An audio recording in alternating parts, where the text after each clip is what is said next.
Today I'm gonna show you how to make what I like to call live to 100 minestrone. Incredibly comforting and delicious. Full of vegetables and legumes. To a large casserole dish, add a good drizzle of olive oil and start by cooking the sofrito.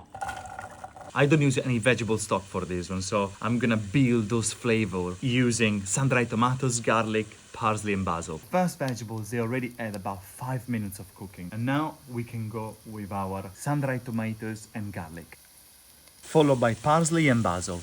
After 1 minute, add your tomatoes. Go in with the potatoes, give it a stir, pinch of salt, and if you wish, some black pepper too. Now cover all the vegetables with water.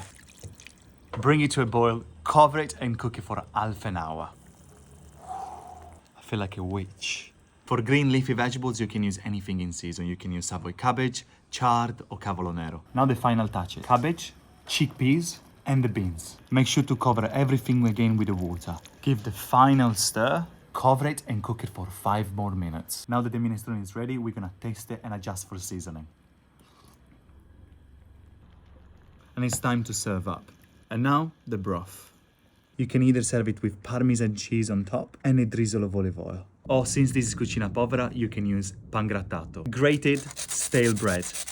I'm gonna enjoy this one. Cheers.